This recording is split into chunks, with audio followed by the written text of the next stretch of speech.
Perhaps the greatest mystery of all time is what gives rise to the phenomena of consciousness. In 1890, psychologist William James explained that consciousness was the most mysterious thing in the world. How could it be physical? How could a few pounds of gray gelatin give rise to our thoughts and to ourselves? Enter Douglas Hofstadter. In 1972, Douglas Hofstadter was a particle physicist student, and he had taken a break from his studies to spend some time camping and reflecting upon his questions about life. One of his great questions was about how the brain works with everything, with language and our sense of ourself and our consciousness. One of the things that fascinated him in particular was language. As I said earlier, he had a little sister who had a mental condition where she was not able to comprehend language. He spent a lot of time thinking about it, about how it works, how the brain processes it, how it's different for humans and other animals, and things like that. So just to add to the sister not being able to comprehend language, one of the things that's fascinating, and I've played with this software that IBM made for Stephen Hawking, because as he got more and more capable of speaking and using his body to project language, they created a system which is free online. Go look it up, Stephen Hawking software, that would take the slightest hints from his eyes and would populate guesses on what his sentences would say. So it would be very efficiently predict his language, and so that he could actually speak near real time. And the other thing is that's fascinating to me, playing off Douglas Hofstadter's sister, is the problem that Helen Keller faced. She could not see, she could not hear, yet she mastered multiple languages, wrote books, and somehow built an understanding of her existence in our world. Yeah, what I find fascinating about all this is when we talk about what it means to be human specifically, well, if Helen Keller did not have the sense of sight, she didn't have the sense of sound, yet she communicated. I don't know of anybody who would ever, doubt the fact that she fully was human. So what does it mean to be human? So the clue that she had was, the clue that I got from her, and when I think about artificial intelligence, is her breakthrough moment was when the teacher put her hand in water and put the other hand on the Braille symbol of water, and suddenly a topological link, if you will, was formed. This sensation, this temperature, this viscosity, and these symbols were mapped. Yes. And then she began to map the world, and I can almost see in 3 dimensions a form of Wikipedia where she is linking the next Braille symbol to maybe a cat or to a book or to a letter. And I think that there's a huge clue we can learn on how to build artificial intelligence that way. Oh, for sure. And I know that we certainly are not the first ones to ponder these questions. So part of it is symbolism. Part of it is the ability to communicate.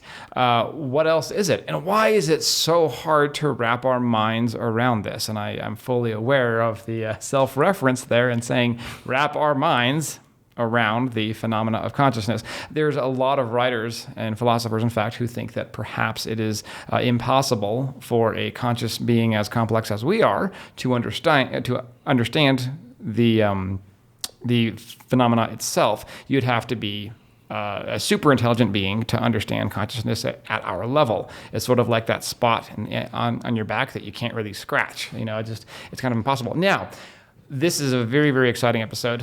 We get to talk about a groundbreaking book that attempted to discuss or talk about consciousness as a mathematical phenomenon.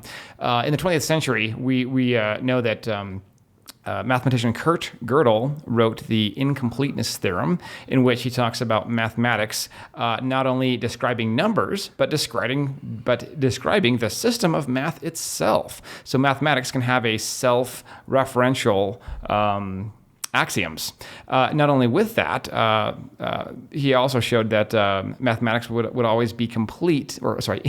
No, he did not. Yes, he showed that mathematics is forever incomplete. That is, any system that is complex enough to refer to itself will be necessarily incomplete, where you can't prove it. And what's amazing about that is it's not some sophisticated system. It's just the system of the integers and their arithmetic. When you express them logically, they will have self-referential statements that, and I've said this in a previous episode, is like your computer getting stuck in a loop. Theorems, he showed that theorems can get stuck in potentially infinite loops. If it's potentially infinite, then it's an incomplete thing. You don't know if you have to wait forever or the next 2 minutes for your stuck computer to hopefully not destroy your work. Yeah. I was reading an article from 2013. I better don't quote me on that. From the Atlantic, which was a discussion on the research done by Douglas Hofstadter. And what I found out was, as a grad student, he was not well known. His claim to fame was his book called Gödel, Escher, Bach. And basically that book started from him just pondering about the phenomena of consciousness and the functionality of the brain. And he began to write his ideas down to a friend. And then his letter became, 30 pages of ideas. And rather than send it, he just sort of let it sit and... he just, sat on it for a very long time, and it turned into the book that is Gödel, Escher, Bach, that is over 700 pages. Huge book. Now, so I think what was in the article that you were reading, I think It said the big idea was he went camping, took a break, like you said, and he suddenly realized, or had the intuition that if I'm going to understand in consciousness, I have to be able to understand recursion. That recursion in the sense of Gödel, that's why the book's Gödel, Escher, Bach, is the key thing to consciousness. That was his theory, that's been his book and later books. Yeah. Okay, so real quick, before we move on to our next section, we should talk about his title that he chose, Gödel, Escher, Bach, and I believe the subtitle is Eternal Golden Braid. An Eternal Golden Braid. It's beautiful. Escher, of course, was an artist. What's Escher's full name? I'll have to look that up, actually. Never remember Escher other than Escher. Yes. He's Escher. He's like, there you go. Yeah. Elvis, Escher. Exactly. So Escher was the artist who also wrote, or who's famous for, among other things, a drawing of a hand drawing itself. So again, that's a self-referential, it's sort of like a self-referential thing. It's something creating itself, which is a strange phenomena when we talk about, things coming into being. And then, of course, Bach, he is famous for his fugues, and I think you do a better job at explaining. So the simplest fugue that I know about is probably a lot of people know about is row, row, row your boat. And you can shift it in time, and it still sounds pretty good. And you can shift it again in time, and it still sounds pretty good. Bach went a little off the deep end using group theory. He wasn't realizing it. He also would invert it in time and then paste it onto it. And I think it's called the crab canon. Look it up on YouTube. They show that you can actually take the piece of music and form a Mobius strip and play it like this, reverse and forward time. Actually, it's going like that, or on the Mobius strip. Oh, that's a cool And it video. sounds beautiful. So please look up the Bach canon, the crab canon on YouTube. Well, before we continue, I want to talk a little bit about what Hofstadter himself says about his book. Of course, we had talked about how his book is called Gödel, Escher, Bach. What Hofstadter says, and I'm actually quoting from the Wikipedia page here, is he says that his book is not about mathematics, art, and music, but rather it's about how cognition emerges from hidden neurological mechanisms that are very similar to the patterns we see in Bach's fugues and Escher's art and Gödel's incompleteness theorem. So it's a little more to think about, thinking about thinking. So you triggered me on the memory of one of Escher's most famous paintings or drawings is a hand drawing itself, right? Yes. Something similar is being thought about in physics right now. Right now we think of the electron as a fundamental point particle, and there is no magnetic equivalent of it, although there's no reason why it can't be in Maxwell's equations. Yes. And so Dirac came up with a theory in which you had an infinitely long monopole, and it works. And we've now discovered that if we play with the parameters of the strength of the magnetic and electric constants, we can make it so that the electron gets more and more large and the monopole gets more and more small until eventually the monopole becomes a point particle and the electron becomes infinitely long. What is fundamental is so that at the deepest roots of physics, we may already have the hand drawing itself. Like, where's the beginning? Just wanted to add that. No, that's fascinating. That's a very good question. Again, as we're talking about this stuff, like, I don't know, there's so many things in physics where it's difficult to talk about when something begins. I think of like a waterfall, like exactly when does a waterfall start? You've just got tons and tons of drops of water going over a cliff. You know what I mean? And So yeah, we're used to things being built from more primitive things, right? We're used to a human being built out of biomolecules being built out of atoms of protons, quarks. But at the deepest levels, there may not be anything fundamental. Yes, and that is a really trippy concept in of itself. So, moving on. Now, there have been a lot of attempts at simulating consciousness. I think robots themselves go as far back as Da Vinci. I'm sure even before Da Vinci, Probably. Yeah, I think he took basic machinery that you would see in anything, like like a sawmill or a windmill, just like gears, and he made drawings of simple robots, things that would look and act like people, but were just made out of gears and cranks and shafts. Again, just tools, and in his day, probably mostly wood with some metal. But the idea of robots, goes back a very, very long time. Now, if we're talking about artificial intelligence, the ability to mimic the human mind and human capabilities in some way, there's a fascinating piece of machinery that was created in the 1770s. Many of you may have heard about it. It's a machine called the Turk. This machine was a chess playing machine, and it was phenomenal. And, this machine apparently could beat many, many people at chess, including some of the best players. So I think it was a little box, and you would sit with it, and the player would play it, and through mechanisms inside the box, it would artificially intelligently play chess against you, and it would beat most people. Yeah, so this is fascinating. So this convinced a whole lot of people that there's some element that we thought was unique to humans that machines can now do. Okay, well, it turns out that the Turk is a complete fraud, complete fabrication. It actually worked with, I believe the most appropriate terminology now is a little person. It worked from having a little person inside the machine. Who would really good at playing chess. Yes, the artificial intelligence wasn't artificial at all. Would we call that artificial intelligence? I don't know. It's twice removed. But yes, it was a fraud. So the motivations here, in case the motivation in this case was just to fool people and perhaps to make a whole lot of money. So there's always charlatans about. But obviously, that most certainly was not artificial intelligence. That was real intelligence. So one of the key things that we need to think about when we're awed by sexy TV shows or something on YouTube on AI is we need to be careful, and we need to distinguish the difference between intelligence and intelligent behavior. Correct. And there's I have 5 little examples here. One is, you see the headline, DeepMind from Google learns to play Atari Breakout, and that's the game where you used to have a paddle controller and you would chip away at bricks on top, and it learned to do that within 4 hours, and you're like, wow. Yeah, oh, that's get impressive. ready for Arnold Schwarzenegger and Terminators, right? Skynet. And its mathematics is trivial. Its mathematics is a screen is pixelated, say 50 by 50 pixels in those days, and it's being refreshed at say 20 hertz, 20 times a second, and so it's a matrix, right? Yes. And so it would sit there spastically doing nothing successful. Every once in a while, through statistics, it would hit the puck, if that's what you call it, and it would take a chip off the brick wall up there, and the instruction was give that 0.99, that matrix 0.99, back up to one frame before that of 50 by 50 pixels, and give that 0.99 squared, and give the previous one 0.99 cubed. Very rapidly, a number less than 1 raised to powers becomes small, and so go back maybe 20 frames, store that in memory. Keep being spastic, keep getting lucky with breaking it, keep storing that, and now you build up a tremendous lookup library. Okay. And so you start a new game, it goes, I've seen that before in my lookup memory. And sure enough, within a few hours, it's playing the game, and it looks like, wow, it learned. That is, I would argue, intelligent behavior, not intelligence.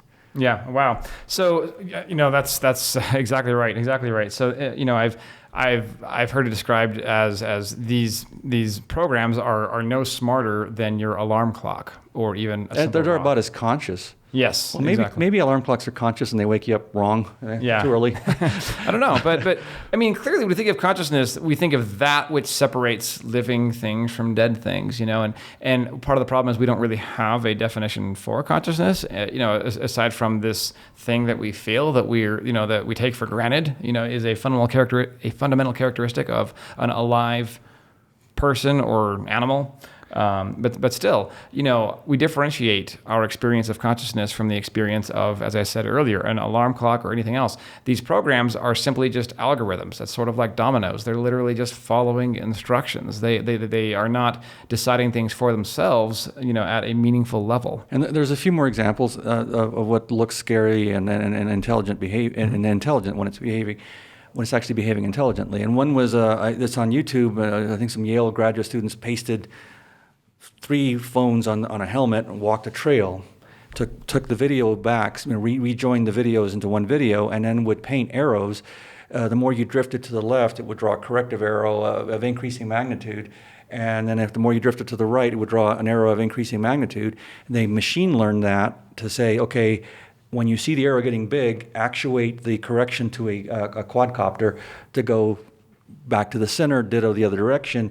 And they did that from just hiking once, doing the splicing, doing the machine learning, and they let it go. And guess what? The thing could take on an arbitrary trail with fairly distinct borders and fly around like an insect. That's shocking. 1996. Humans began to lose to computers on chess. Garry Kasparov lost to Deep Blue, which was just basically looking at more options than his. If chess is a game with 10 to the 80 moves, humans might be able to look 2-3 moves ahead. The computer can explore 4, 5, 6 moves ahead. If you find the best answer out of 10 to the, say, 50 moves left in the game, if you find the best 10 million answers, any one of those answers, 10 to the 7, from a set of 10 to the 50, is going to be an awesome answer. And of course, there was in 2011, you recall, human champions were beat by, that was called IBM's Watson. And IBM's Watson, if you read the papers on it, is just a bunch of kludges on statistics, et cetera. That term kludge, for those who are not familiar, that's an engineering term for something really thrown together. I think of I've done engineering projects where you start off with one purpose and then the purpose changes, but you've already started something, so you modify it rather than rebuild, and you repeat that process over and over again, and you've got, it's a kludge. It gets the job done, but it's not. It's ugly. It's not elegant. It is not. The elegant is not the word I'd use to describe it. Absolutely. So recently, Google beat the human Go champion, and I think Go has 10 to the 200 moves. It's a lot more complicated than chess, apparently. Then I think the same company is now dealing with the game of Quake against the best human players. There's a clue there. The more AIs you add to the game, you begin to get diminishing returns. I think that has something to do with the Helen Keller. We can mention that. Lastly, there was a paper that just came out that actually sees recursion in our brain, and they're going, maybe that's where consciousness or how consciousness is happening. Yes. Yeah, and one other thing I want to mention is, consciousness is very hard to describe. Well, obviously, that's the theme of this episode, right? We have a subconscious, and we talk about doing things subconsciously. We also talk about a term I'll use, I don't know the appropriateness here, but muscle memory. When you do things repeatedly and you're not really thinking about it, but your body just does it. It can be the same drive home where what at one time you had to pay close attention to, you no longer do. So when we talk about this phenomena of consciousness, let's just assume that consciousness, as we're discussing it, requires some energy. When you have pathways in your brain that don't require the same energy, there is something left to ponder. So it could be just, something looking for information, something like this. I'm not doing a really great job of explaining it, but this does talk about a consciousness and a subconsciousness, even though these terms still aren't really well defined. But it's something involving printing memory as well. And actually, we're going to get to talking about the role of creating memory and printing memory and recalling memory with the conscious experience as well, and how that relates to our senses. This is a whole nother topic as well. And this is also how our senses are different from these artificial neural networks, like in the case of Go or in the case of, that's the game. any of these systems here, it does have an input and it does have instructions, but we have multiple senses, sight, sound, how things feel. We have a sense of balance. We have a sense of taste, all kinds of things. And the way our brain processes it is different. And, I can't help but think part of the sensory processing and part of the decision making is what gives rise to consciousness. Those are key insights. Yeah. There's a book called On Intelligence by a billionaire. I think he made the Palm Pilot or something back in the 90s, who wrote a book together with a neurologist on an idea of what consciousness is. And he built a predictor-corrector model based on our looking at our brains. And his idea is that we build models, and I'm going to call them algebraic topological models of what's connected to what and how they should behave in time. And he's actually, he gave a talk at Sandia National Labs a couple of years ago, and he's working with IBM, his company's Numenta, and they are trying to capitalize on this predictor-corrector having an intent or understanding intent out there in the universe that it's interacting with. And his idea is really simple. If we talked about the drone flying itself, that kind of AI could also theoretically drive a car, right? Mm-hmm. And we don't think of the car being conscious even if it's driving, from A to B using Google Maps and some machine learning and some sensors. What you're alluding to is we can drive home, maybe not even aware we're driving home. And we can be planning our dinner, thinking about the tennis match we have tomorrow, thinking about making sure the kids have what they need. We're capable of doing all of that intelligence while behaving intelligently, we hope, on the highway. Yeah. And so it's quite interesting. I think he's got a piece of it, the predictor-corrector of it, mm-hmm. and identifying intent by other folks around us, and having intent. Mm-hmm. And I think what you also just said, this is also very aware of the designers of these artificial intelligence machines. The creators of Watson, IBM's Watson, the computer that beat all of the chess champions, they are very aware that what their machine does is it looks up information. What their machine doesn't do is process sensory information simultaneously and make decisions as we do. It could not go home and be a mom of 5 kids, for instance, prioritizing needs, anticipating things for the future, all while running on, I'll use the analogy given, a tuna fish sandwich. Where did I read that? I think it was in the Atlantic. I don't know.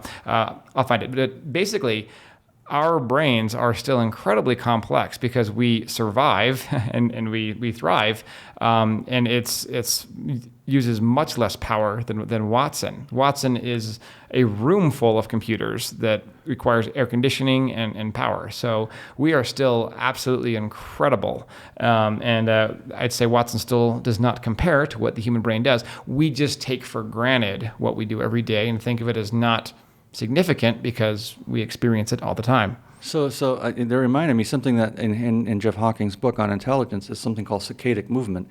Our eyes are constantly twitching about, and we're not aware of it. And his idea is that is the predictor-corrector. And say we come home, it's been a busy day, we grab the wrong key from amongst our keys to open the door, and it's the wrong key.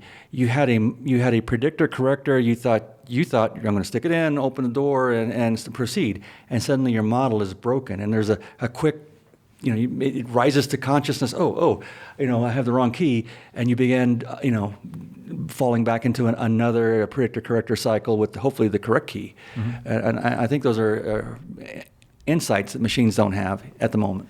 Yeah. So we've been talking a lot about what artificial intelligence is and what it isn't. I think we should go back and talk about the significance of Hofstadter's ideas in his book, Gödel, Escher, Bach.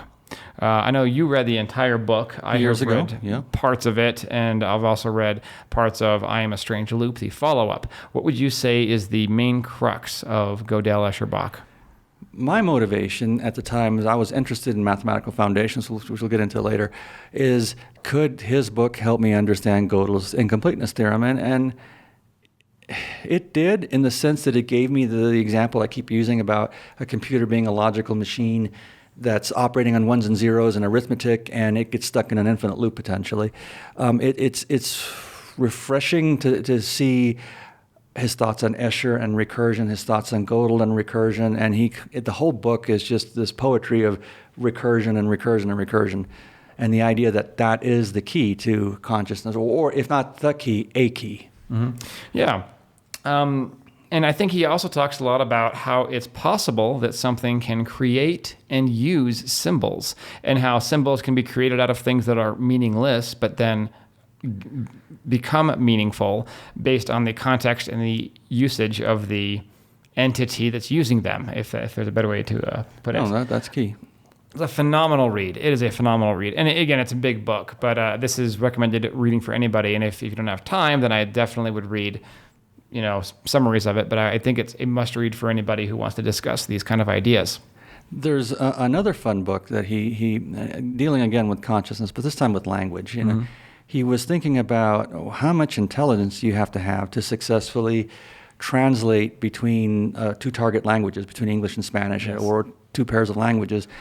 So in this other book that it's called Le Tombeau de Marot, and it literally means two things: the beautiful sound of Marot, a poet from 1537, 1500s, or the tomb of Marot. And so he's playing off on that. I mean, how do you translate that? How would a machine recognize Le Tombeau de Marot?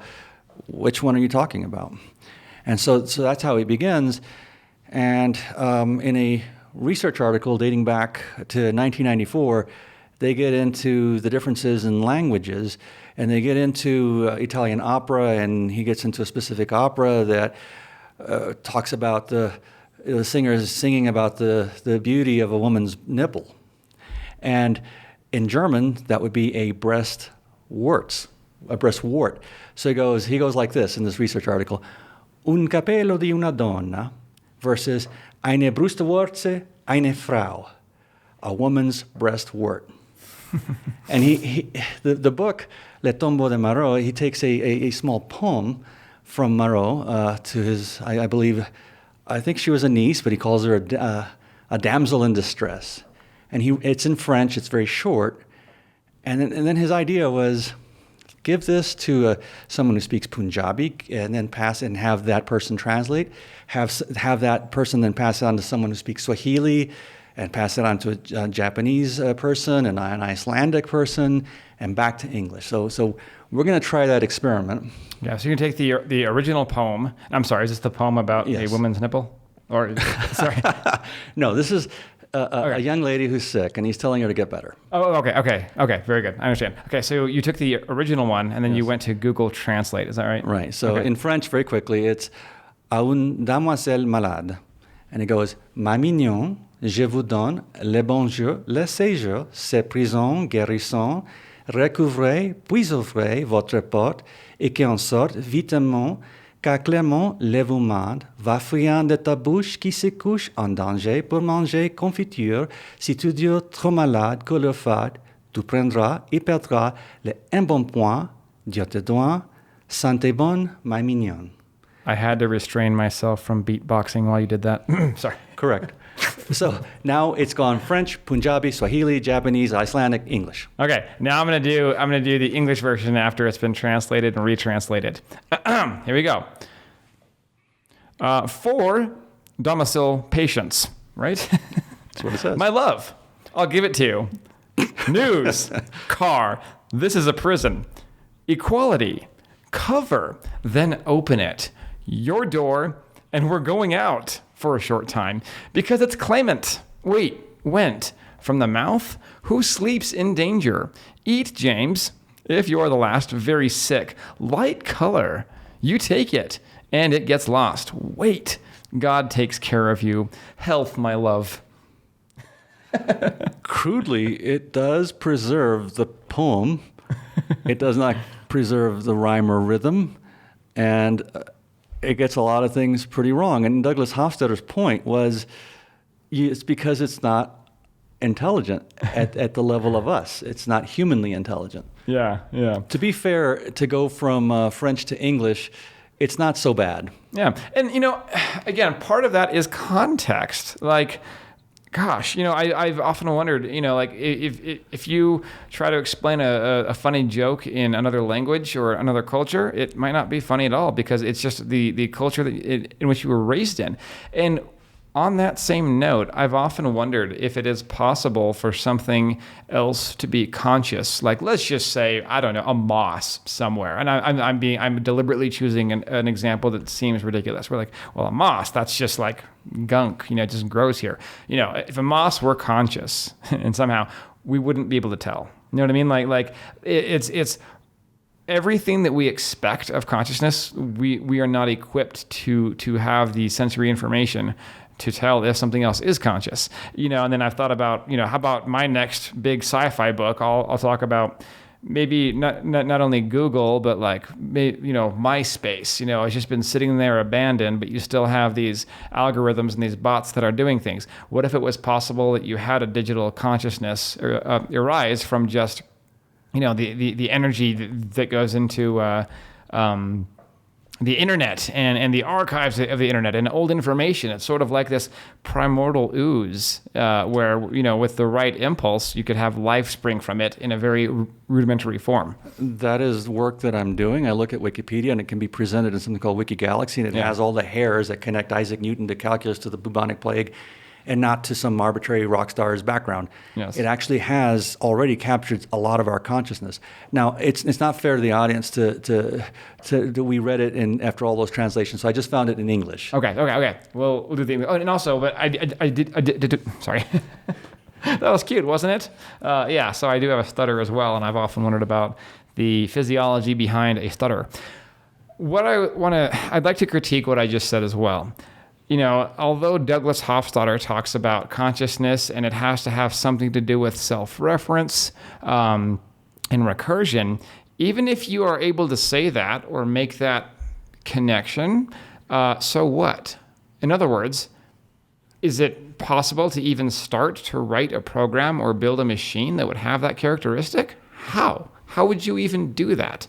And that is not really addressed so much. I don't have the literature in front of me to talk about how deeply that's addressed, or if you were to attempt it, why would it work or why would it not work? So people are attempting that. Mm-hmm. They are looking at slices of our brain very closely and seeing the statistical distribution of neurons and dendrites, and then going back and replicating that in software and or in hardware. Okay. So we might actually create a silicon brain that looks like ours. Wow. Will it behave like ours? That's still an open question. Will it be self-aware? These are ethical questions. It is an ethical problem. Yeah. So we're gonna do the poem in English, the one-to-one, the simpler translation, and then before we end, we're going to talk about a really exciting tweet that I read and a discussion about Buddhism itself, or I shouldn't say Buddhism itself, a practice in Buddhism, and a Reddit post where somebody talks about this state of awareness where your mind is not making memories and what that means for consciousness. We'll get to that in a bit, but first, let's talk about that English translation. Okay, so here's from Douglas Hofstadter himself, and he did many translations. It's my sweet dear. My sweet dear, I send cheer, all the best. Your forced rest is like jail, so don't ail very long. Just get strong, go outside, take a ride, do it quick. Stay not sick, ban your ache for my sake. Buttered bread while in bed makes a mess, so unless you would choose that bad news, I suggest that you'd best soon arise, so your eyes will not glaze. Douglas prays, health be near, my sweet dear. Oh, that's not bad. That was translated Google or No, that's by Douglas himself. Okay. Hofstadter from the original. Okay, not bad. It captures the tempo. It captures the poetry and the meaning. Okay. Yeah, I like it. Okay, cool. It makes sense. So I guess that if we did a side-by-side with the machine learning translation, we can see the clumsiness of it. It's not so bad if you just go from one pair to the next. Yeah. If you go from French to English, it's not too bad. Okay. But we went through so many intermediate languages. Yeah. All right, so I know this episode has been a longer one, but a fascinating one. Before we go on, I want to share with you a tweet that I read. There is a machine learning researcher by the name of Eliezer Yudkowsky. He is not only a machine learning researcher, but he's also the author of my all-time favorite fan fiction version of of Harry Potter. He wrote Harry Potter and the Methods of Rationality. This became part of a culture that developed about, more than 10 years now. I don't want to put a date on it. Within the last 20 years, called the Less Wrong Community. You can find them online. It's a community dedicated to making our understanding ever and ever more accurate and being more and more aware of our biases. Really interesting community. The book, Harry Potter and the Methods of Rationality, is a universe where if Harry Potter were raised by two brilliant college professors, I think one of them was a chemistry teacher and one of them was a math teacher, and they teach him methods of critical thinking. Then when he goes off to Hogwarts, he uses his critical thinking to figure out how all the systems around him work. Although because it's, fan fiction and fantasy, there's still an allowance for magic. But he does talk about weighing things and measuring things. And if I do this, how will that change things? And he messes with people. Of course, in this version, Harry Potter is a Ravenclaw. Perhaps we will talk more about that book later, but I'm more interested right now in a question posted by the author, Eliezer Yudkowsky. On June 29th, he sent out a tweet that said, "So have you considered that maybe the real reason you can't understand consciousness is that anybody who does understand consciousness ceases to have qualia once they understand how the process works. Once they see how the process works. So anthropically, you find yourself mysteriously not understanding." Kind of a strange question. Again, it gets to this idea of does being conscious necessitate not understanding it in some sense. Now, I'm curious what you think about that, but I want to read the answers to his questions. Did you have some input on that? No. This is something we discussed, and I can have my answers after. Yeah. So one of the answers that I thought was especially intriguing was from a user by the name of Curious Irrationalist.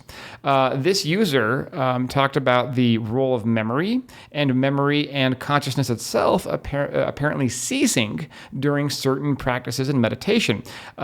This user, Curious Irrationalist, also posted a link to a Reddit article that is, it discusses a lot of Buddhism. I'm going to read it out loud. I sometimes don't read things that are religious just because I want to make sure there's no misunderstandings. I will make an exception here with the intention on discussing what happens with memories here. Okay, so from the Reddit thread. According to Buddhist insight traditions, a cycle of the stages of the progress of insight culminates in a cessation event, a direct encounter with nirvana.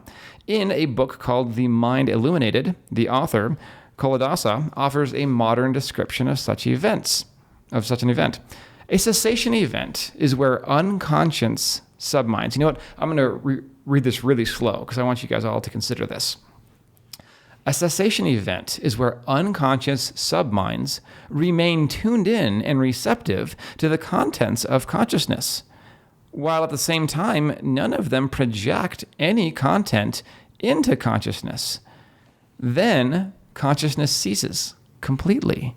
During that period, at the level of consciousness, there is a complete cessation of mental fabrication of any kind, of the illusory, mind-generated world that otherwise dominates every conscious moment. This, of course, also entails a complete cessation of craving, intention, and suffering. The only information that tuned-in subminds receive during this event is the fact of a total absence. He goes on to write, the subminds are receptive, but there's nothing to receive. And I don't know if by subminds he's referring to our senses or what he could possibly mean. That part is not clear. It's still a very intriguing read. Moving on, can a cessation event be consciously recalled afterward? It depends on the nature of the shared intention before the cessation occurred. If the intention of all the tuned-in subminds was to observe objects of consciousness, as with popular practices, all that is subsequently recalled is an absence, a gap. He goes on.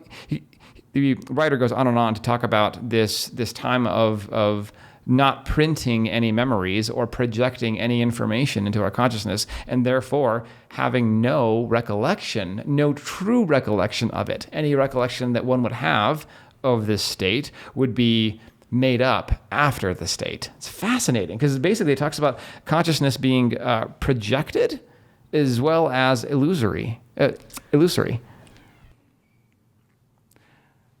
No. I remember we started this conversation through smartphones, through Google Hangouts, actually. Through Google Hangouts, and I was in a car wash and just texting back and forth. And my immediate gut instinct is to fall back to Richard Feynman, who was very practical, and he did not like philosophy. And I'm sorry, I'm in that camp. It's okay. And I don't think that I know that we solve problems when we're asleep. I know that our brain continues to work. If I put you in a sensory deprivation chamber, and I got a free ride in one of those things a few years ago, you continue to think. You are the memories that you are the near-term projections that you're thinking about. So it's beautiful in the sense of thinking about, but I fall back to the predictor-corrector method of the idea that we're building models. Now, if you stay in an isolation chamber forever and ever, you might go insane. And that goes back to a discussion from the last episode. In the second and third books, I do strong science fiction.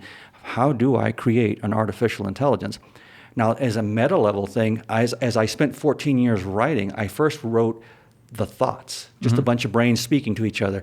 Then I began to instantiate the universe, and then I had to learn about men's clothes in the 20s, 30s, 40s, 50s, ditto women, and learn how to become a writer and flesh it out. And the whole idea was I was watching myself build it, and I was wondering, is this a path towards building an AI? And it's given me ideas we'll discuss later on topological chatbots and predictor-corrector methods.